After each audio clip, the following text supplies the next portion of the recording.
मुराकबा करेंगे लतीफ़ नफ्स में।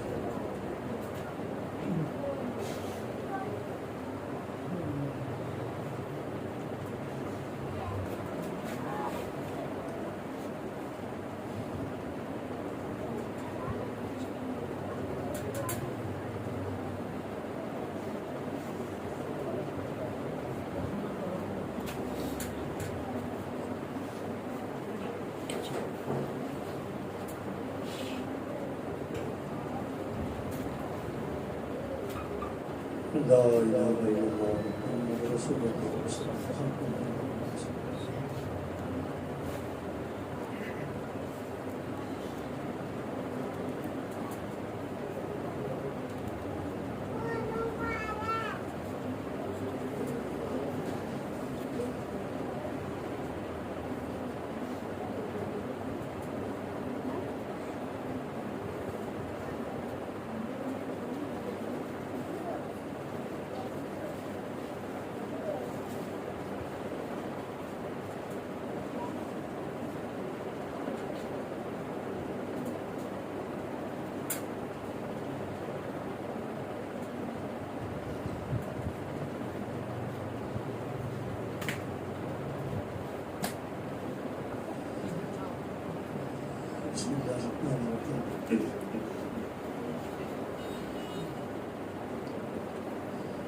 जिक्र की फजीलत पर हमने पहले भी काफ़ी दफ़ा यही बात की कि जब हम जिक्र करते हैं, आप सल्लल्लाहु अलैहि वसल्लम मुबारक ने फरमाया कि अल्लाह का जिक्र इस तरह करो कि लोग तुम्हें मजनू कहते हैं। मजनू का वाक़या साहब ने सुना हुआ है कि मजनू एक नमाजी के आगे से गुजरा और उस नमाजी ने उसका बाजू पकड़ लिया और कहा मैं नमाज पढ़ रहा हूँ तो मेरे आगे से गुजर गया। तो मजनू ने कहा कि मैं लैला के इश्क में इतना दीवाना हूँ कि मुझे नहीं पता चला कि तुम नमाज पढ़ रहे हो, तो मैं तो गुजर गया। लेकिन तुम मौला के इश्क में, अल्लाह के इश्क में तुम नमाज पढ़ रहे हो, तो मैं ये भी पता है कि मैं तुम्हारे आगे से गुजर गया हूँ। तो अल्लाह का जिक्र इस तरह करो कि लोग तुम्हें मजनू और दीवाना कहें, भूल जाओ अपने आप। अल्लामा इकबाल रहमतुल्लाह अलैह ने कहा ना कि इलाही तड़पने फड़कने की तौफीक दे, दिले मुर्तजा सोज़े सिद्दीक दे। तो ये तड़पना और फड़कना जो है ना, ये है इस सिलसिले के अंदर, और जिक्र के अंदर ये सारी कैफियत मौजूद है। जिस तरह सरकार गौसे आज़म रहमतुल्लाह ताला अलैह के तवज्जुहात के ऊपर कम से कम जो हमने पढ़ा है या सुना है कि एक जनाजा होता और ज्यादा से ज्यादा 70 जनाजे आपकी हर महफिल छूटते हैं।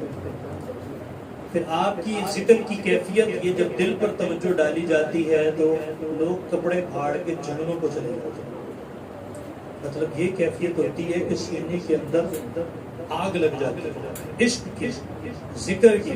और ये जो वजद की कैफियत तारी हो जाना, ये जब रूह को खुशी मिलती है तो उस वक्त ये सारी कैफियत इंसान पर तारी होती है, क्योंकि रूह का ताल्लुक अर्श से है और हमारे जिस्म का ताल्लुक ज़मीन से है। तो ज़मीन नीचे की तरफ जाती है, जिसको हम इंग्लिश में ये ग्रेविटी कहते हैं। तो जिस्म का ताल्लुक ज़मीन से है, ये ज़मीन की तरफ जोर मारेगा, और जब रूह खुश होती है तो रूह का ताल्लुक आसमान की तरफ है, तो वो आसमान की तरफ जोर मारेगी परवाज करने के लिए। बुजुर्गान दीन जब मुराकबा करते थे, आपने अक्सर लोगों को ये सुना भी होगा, वाक़यात हमने सुने हैं कि हमने फलां बुजुर्ग को फलां जगह पर देखा।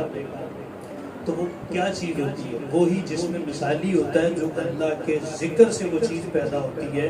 और जब आंखें बंद करके वो तवज्जो देते हैं तो उनको अपना जिस्म वहाँ से ट्रैवल करता हुआ नजर आता है। वो ट्रैवल भी करता है, वो सब कुछ करता है, वो सब कुछ देख कर भी आता है।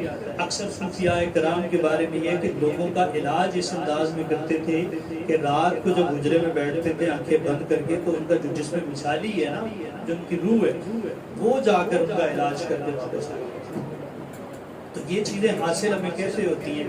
अल्लाह ने ये जो हमारे सीने के अंदर लताइफ रखे हैं ना, जब इन पर जिक्र किया जाता है तो फिर चीज़ें होती हैं।